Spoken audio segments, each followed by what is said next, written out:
आप देख रहे हैं जी बिहार झारखंड और खबर बिहार में। सबसे पहले आपको सुनवाते हैं अररिया से चुनाव जीतने वाले सरफराज। जो भी आदमी हो, जनता ने जवाब दे दिया। वीडियो जो वायरल हो रहा है, मैं वीडियो पर तो बार-बार बोल चुका हूं भाई, गलत है, गलत है और उसका जांच करके कार्रवाई होनी चाहिए। तो दरअसल मीडिया कर्मियों ने सवाल पूछा था गिरिराज सिंह के बयान को लेकर, तो उन्होंने हमला बोला है।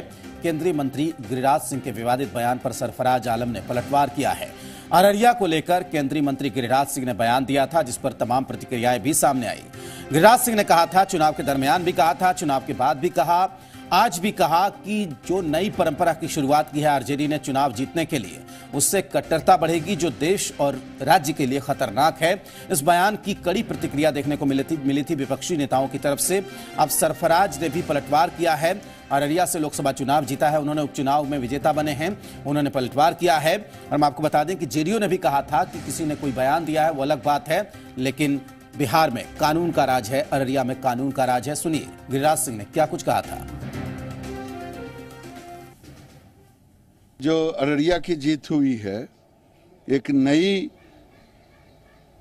संस्कृति को आरजेडी ने राजनीतिक महत्वाकांक्षा को पूरा करने के लिए, अररिया केवल सीमावर्ती जिला नहीं है, केवल बंगाल और नेपाल से जुड़ा हुआ नहीं है, एक कट्टरपंथी विचारधारा को उन्होंने जन्म दिया है, जो केवल बिहार के लिए खतरा नहीं होगा बल्कि आने वाले दिनों में देश के लिए खतरा होगा। वो आतंकवादियों का गढ़ बनेगा। वो केवल 2 विधानसभा सीटों में जीते हैं। वहां का जो समीकरण है, उस समीकरण के अनुसार उनको वहां ज्यादा वोट आ गए और इसलिए वो चुनाव जीत गए लोकसभा का। लेकिन 4 विधानसभा सीटों में आरजेडी हार गई है। वहां उनको इस बात का मंथन करना पड़ेगा भाजपा को नहीं। लालू यादव को जेल में रहने के बावजूद भी तेजस्वी यादव ने अपनी सीट को बचाया, ये कहीं न कहीं बड़ी बात हो जाए, बड़े नेता के रूप में उभरे हैं। मुझे बड़ा आश्चर्य हो रहा है।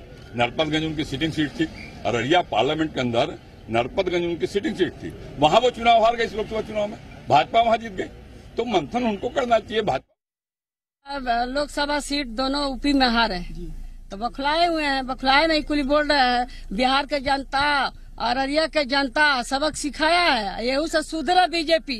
ये जीतता तो आतंकवाद नहीं होता, मुस्लिम के नु जिताते कि हिंदू के देते। धर्मनिरपेक्षता में ही विश्वास यहाँ के अधिकांश लोगों को कहना है, और यहाँ की संस्कृति है हिंदू मुस्लिम सिख ईसाई ये सब हैं भाई भाई, और इसमें सिर्फ एक कौम को इंगित करके कुछ कहना उचित नहीं होगा।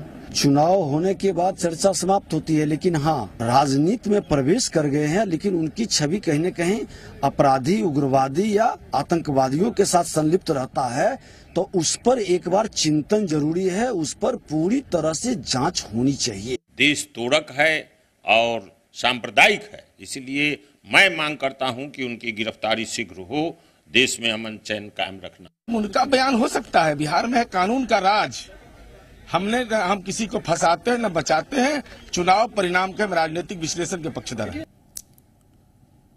बिहार के सभी 6 राज्यसभा के उम्मीदवार राज्यसभा के लिए निर्विरोध चुन लिए गए हैं। 12 मार्च को सभी सीटों पर उम्मीदवारों ने अपना पर्चा भरा था। सभी उम्मीदवारों का नामांकन सही पाया गया। आज नाम वापसी की अंतिम तारीख थी, लेकिन किसी भी उम्मीदवार ने अपना नाम वापस नहीं लिया। इसके बाद उन्हें जीत का प्रमाण पत्र आज दे दिया गया। तो 6 जो सदस्य थे वो निर्विरोध निर्वाचित कर लिए गए बिहार से राज्यसभा के लिए। तो आरजेडी के 2, जेडीयू के 2, कांग्रेस के 1 और बीजेपी के 1 सदस्य थे जिन्होंने नामांकन दाखिल किया था। उनका निर्विरोध निर्वाचन हो गया है और सभी को प्रमाण पत्र भी सौंप दिया गया है। आरजेडी की तरफ से इशफाक करीम, मनोज झा, जेडीयू की तरफ से वशिष्ठ नारायण सिंह, किंग महेंद्र, कांग्रेस के अखिलेश सिंह और बीजेपी से रविशंकर प्रसाद राज्यसभा के लिए चुने गए हैं। तो सभी ने अपना नामांकन दाखिल किया था और सभी का निर्विरोध निर्वाचन हो गया है राज्यसभा के लिए। तो ये 6 चेहरे राज्यसभा के लिए आरजेडी ने 2 नए उम्मीदवार दिए हैं, मनोज झा, इशफाक करीम को, जबकि जेडीयू ने अपने पुराने सदस्यों को दोहराया है, वशिष्ठ नारायण सिंह और किंग महेंद्र। इसके साथ ही केंद्रीय मंत्री रविशंकर प्रसाद बीजेपी कोटे से बिहार से राज्यसभा के लिए चुने गए हैं, जबकि कांग्रेस ने पूर्व केंद्रीय मंत्री अखिलेश सिंह को अपना उम्मीदवार बनाया था, उनका भी निर्वाचन निर्विरोध हो गया है। तो 6 सदस्य बिहार से राज्यसभा के लिए और निर्विरोध चुने गए। विचारधारा को और जो जन समस्याएं हैं, जो देश जिससे गुजर रहा है, उसको मजबूती से मनोज झा जी, अशफाक जी रखने का काम करेंगे। हॉर्स ट्रेडिंग की जो संभावना थी समाप्त हो चुकी है, आप क्या कहेंगे? एक अच्छी परंपरा जो जिनके साथ पूंजीपति होते हैं, जिस प्रकार से आप जानते हैं, अदानी, अंबानी, आपके ललित मोदी, ये सारे लोग, वो लोग ये काम धंधा करते हैं। हम लोग तो गरीब की पार्टी है। आप जो हेलीकॉप्टर, आप चार्टर्ड प्लेन में घूमने वाले लोग हैं, उनका ये कारनामा है। गुजरात में भी आप लोगों ने देखा था कि क्या हुआ था। हॉर्स ट्रेडिंग तो छोड़िए, ये तो सीबीआई और ईडी और इनकम टैक्स का भी इस्तेमाल करते हैं। सहानुभूति से आप लोग ठीक। बीजेपी बिल्कुल। तो तेजस्वी ने आरोप लगाया है, मिला है, ठीक है, हम लोग संख्या बल नहीं थी, अब संख्या बल हुआ है, अब जाना शुरू हुआ। अब हम लोग बढ़ गई है चूंकि राज्यसभा से निश्चित रूप से कांग्रेस संगठन को मजबूत करेंगे। कांग्रेस नंबर 1 पार्टी थी, फिर नंबर 1 पार्टी बनेगी। अरे देश की नंबर 1 पार्टी रही तो बिहार क्या बात कर रहे हैं? ठीक है, थोड़ा समय लगेगा, लेकिन फिर पुरानी गरिमा खोई हुई जो कांग्रेस की है वो वापस होगी। नहीं, इस सवाल का उत्तर मैं नहीं दे सकता। 2019 में आपको क्या लगता है कि बीजेपी वर्सेस कांग्रेस? निश्चित रूप से और कौन पार्टी है भाई? या तो कांग्रेस के साथ रहना पड़ेगा या बीजेपी के साथ रहना पड़ेगा, यही 2 मुख्य धारा है। और इस बार जब योगी जी अपनी सीट नहीं बचा पाए, वहाँ के उप मुख्यमंत्री जी अपनी उत्तर प्रदेश में सीट नहीं बचा पाए, तो साफ है कि यूपीए 3 बनेगी।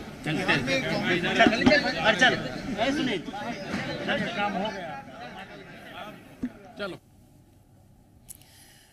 तो कांग्रेस से निर्विरोध निर्वाचित हुए हैं अखिलेश सिंह, पूर्व केंद्रीय मंत्री हैं, बिहार सरकार में भी मंत्री रह चुके हैं। उन्होंने कहा है कि जिस तरीके से उत्तर प्रदेश में विधानसभा उपचुनाव, लोकसभा उपचुनाव के नतीजे आए हैं, उससे साफ हो गया है कि यूपीए 3 भी बनेगा। इस वक्त जी मीडिया संवाददाता शैलेंद्र हमारे साथ जुड़े हुए हैं, उनसे बातचीत करते हैं। शैलेंद्र, एक अच्छी नजीर पेश की गई है बिहार से, 6 सदस्य थे और निर्विरोध निर्वाचन हुआ है, प्रमाण पत्र दे दिए गए हैं, लेकिन अपनी अपनी पार्टी के हिसाब से सभी बयान दे रहे हैं।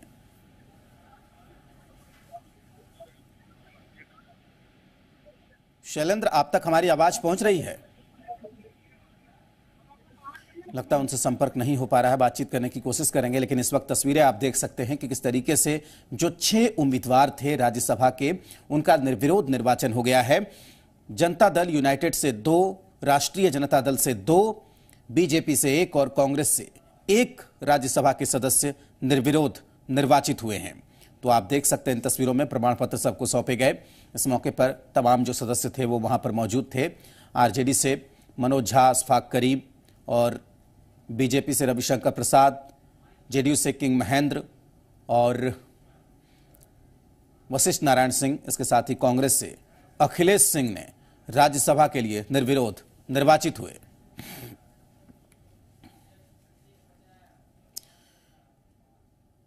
उपचुनाव खत्म होते ही एक बार फिर से बिहार में दावों का दौर शुरू हो गया है। आरजेडी प्रवक्ता भाई वीरेंद्र ने कहा कि आरएलएसपी के राष्ट्रीय अध्यक्ष उपेंद्र कुशवाहा इसी महीने महागठबंधन में शामिल होंगे। उन्होंने कहा कि बातचीत के दौरान आपसी सहमति बन चुकी है, महज औपचारिकताएं बाकी रह गई हैं। उन्होंने कहा कि इसी महीने के आखिरी सप्ताह में तमाम औपचारिकताएं पूरी कर ली जाएंगी।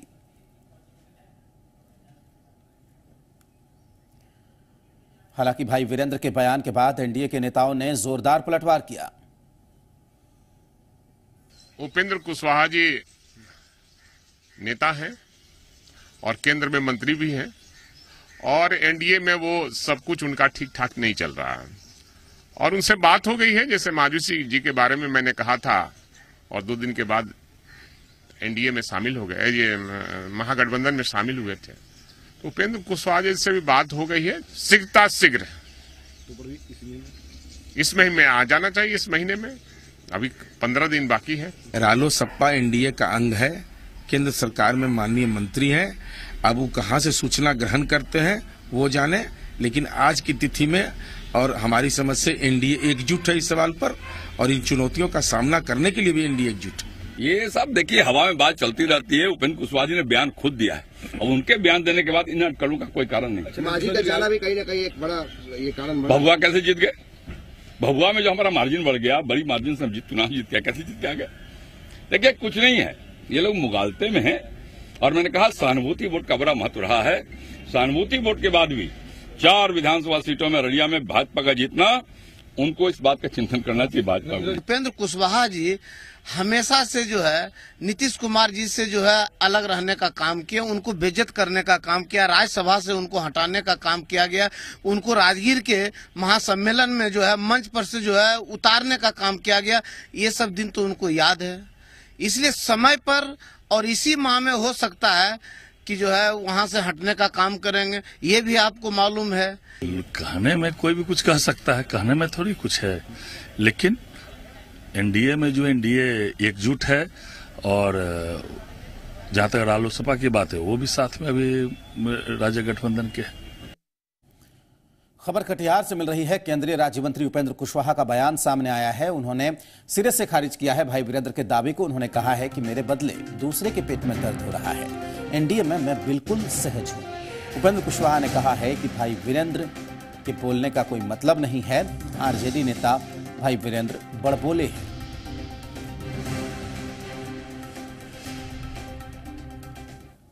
भाई वीरेंद्र जी के साथ हम एमएलए रहे हैं, तो हम जानते हैं उनका स्वभाव क्या बोलते हैं, हम जानते हैं।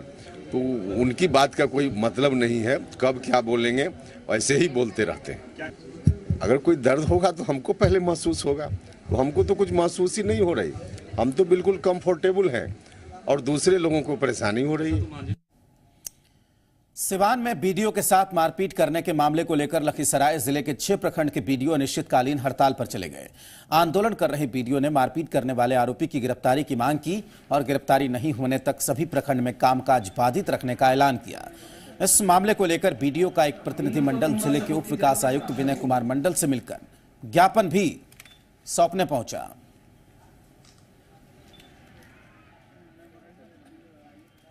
नहीं, इस सरकार में कोई बच नहीं सकता है।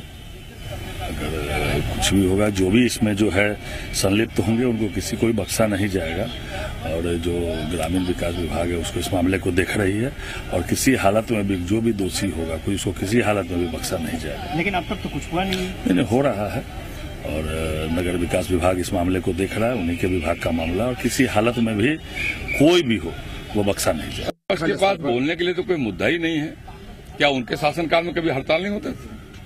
जब कोई विषय आता है, किसी को कोई हड़ताल हो गया है तो कौन कारण है, कारण का निदान करेंगे। सरकार सतर्क है, सजग है, हम जल्दी निदान करेंगे। वीडियो के बारे में कह रहे हैं, इनके कौन है? सरकारी पार्टी के लोग हैं और वीडियो ने पहले अल्टीमेटम दिया था, इनको पहले संज्ञान लेना चाहिए था।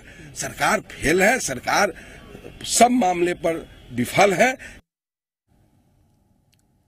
नियोजित शिक्षकों को समान काम के बदले समान वेतन के मामले में सुप्रीम कोर्ट 27 मार्च को अगली सुनवाई करेगा। आज सुनवाई में बिहार सरकार की तरफ से रिपोर्ट पेश की गई, जिस पर सुप्रीम कोर्ट ने नाराजगी जताई है। कोर्ट ने कहा है कि जो शिक्षक छात्रों का भविष्य निर्धारित करते हैं उनका वेतन चपरासी के वेतन से कम क्यों है।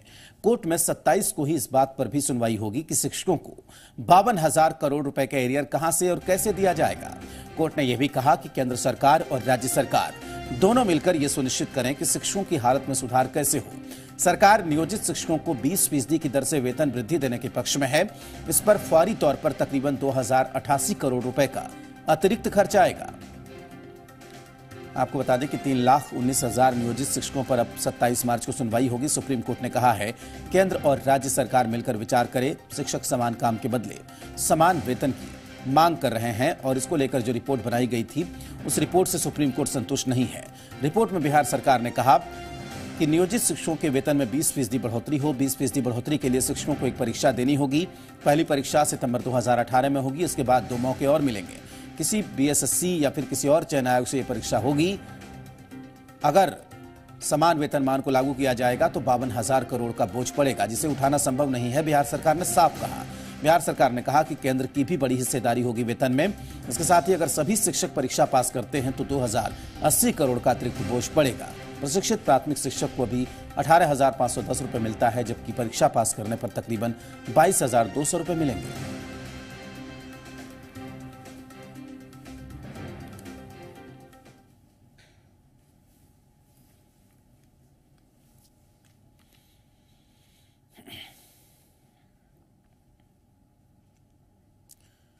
मोतिहारी के मिडिल स्कूल पंडितपुर में छात्रों ने जोरदार हंगामा किया। छात्रों ने स्कूल के बेंच डेस्क में आग लगा दी और तोड़फोड़ की।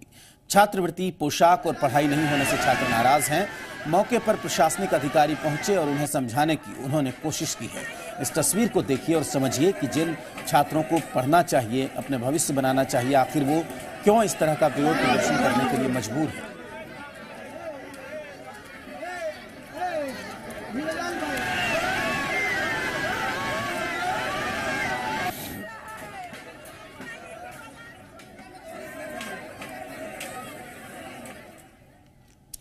पटना में दारोगा अभ्यर्थियों ने जेपी गोलंबर पर जोरदार प्रदर्शन किया। अभ्यर्थी परीक्षा रद्द करने को लेकर हंगामा कर रहे थे। विधानसभा घेराव करने जा रहे अभ्यर्थियों को पुलिस ने जेपी गोलंबर पर रोक दिया है। इन तस्वीरों के जरिए आप देख सकते हैं कि कितनी बड़ी तादाद में दारोगा परीक्षा के अभ्यर्थी वहां पर जुटे। वो विधानसभा घेरना चाहते थे, लेकिन जेपी गोलंबर पर पुलिस ने फिलहाल उन्हें रोक दिया।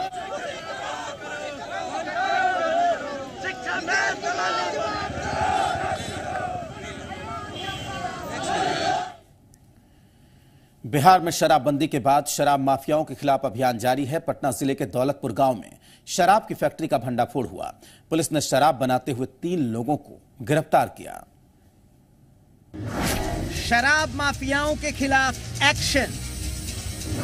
पटना में शराब की फैक्ट्री सील, हजारों लीटर शराब जब्त। 6 महीने से चल रही थी अवैध फैक्ट्री।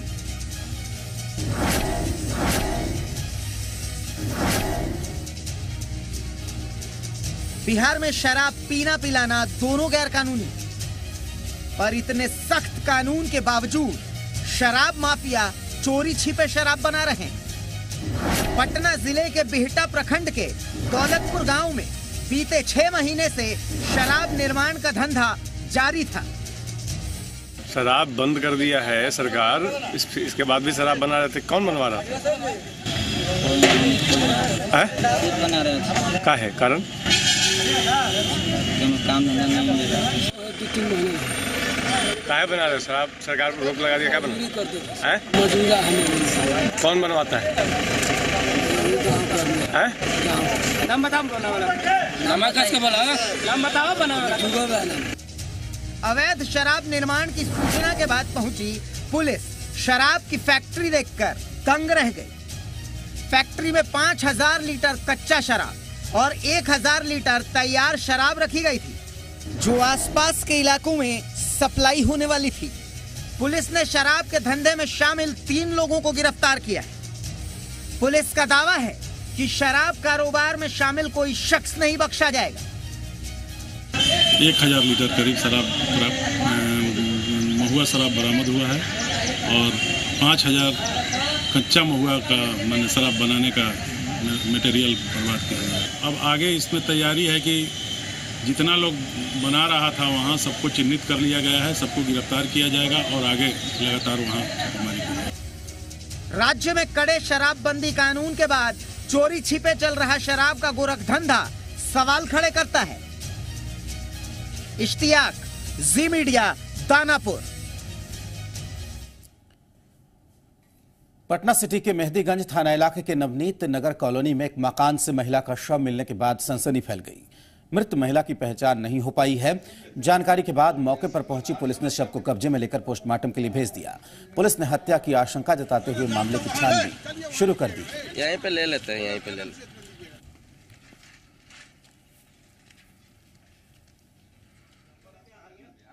सूचना मिली कि श्रेष्ठ नगर में एक नवनिर्मित मकान में लाश पड़ा हुआ है। सुनकर हमें लोगों ने बताया तो आए हैं, देखा कि एक महिला पड़ी हुई है। क्या लगता है हत्या हुआ है, उसके साथ दुष्कर्म? निश्चित रूप से हत्या है। मधेपुरा में आपसी वर्चस्व की लड़ाई को लेकर एक शख्स की पीट कर हत्या कर दी गई। मुरलीगंज थाना के तेराशी गांव में भोज खाने को लेकर उपेंद्र यादव और वीरेंद्र यादव के बीच में आपसी वर्चस्व की लड़ाई में जमकर मारपीट हुई थी। बीच बचाव को पहुंचे हलधर यादव की पीट कर हत्या कर दी गई। हत्या के बाद मृतक के घर मातम पसरा हुआ है। इधर आरोपी वारदात के बाद से फरार है। पुलिस पूरे मामले की तफ्तीश कर रही है।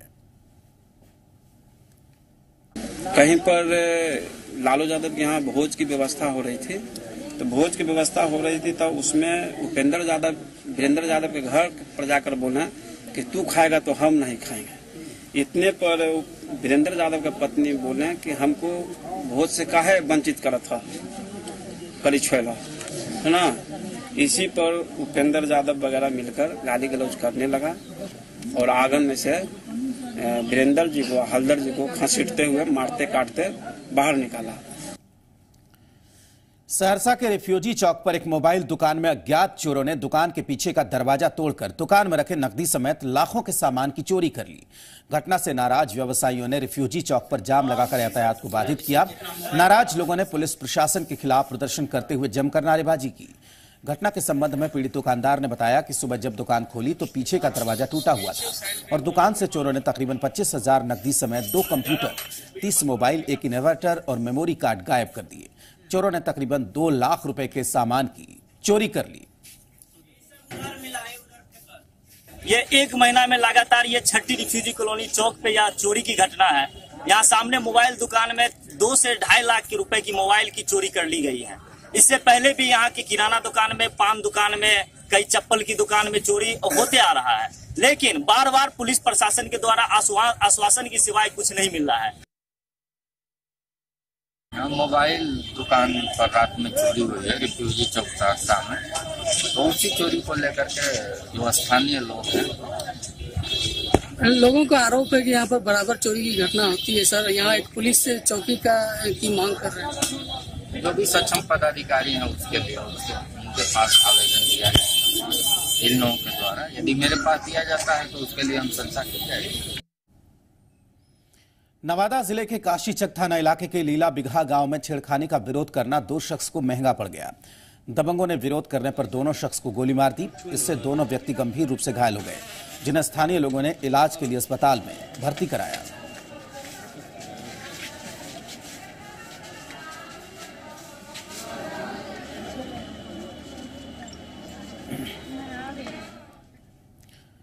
छपरा जिले के तरैया प्रखंड के कई मक्का किसान परेशान हैं। परेशानी की वजह अच्छे बीज लगाने के बावजूद मक्के की फसल में दाना नहीं आना है, जबकि मक्का किसानों ने सरकारी केंद्र से बीज खरीदकर मक्के की खेती में इस्तेमाल किया था।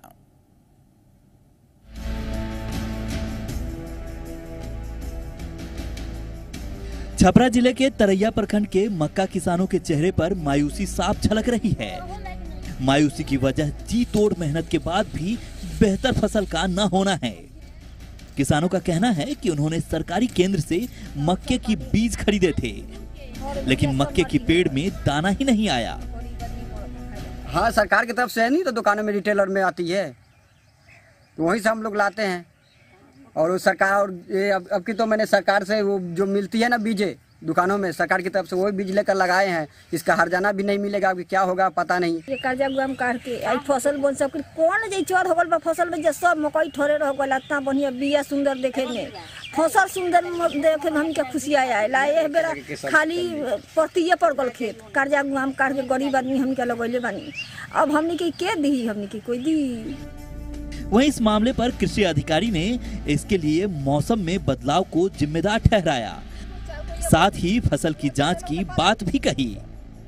पचभिंडा पंचायत के सहनाजपुर पचभिंडा के क्षेत्रों में दाना मक्का के नहीं लगने के कारण कि जो मौसम में टेम्परेचर अधिक हो जाने के कारण उसमें उस बाली में दाना बहुत कम आ रहा है, जिससे किसान बहुत परेशान है। बहरहाल मक्के की खेती करने वाले किसान परेशान हैं। उन्हें बस एक ही चिंता सता रही है कि महाजनों के लिए गए कर्ज चुकाएंगे तो कैसे। राकेश कुमार सिंह, जी मीडिया, छपरा।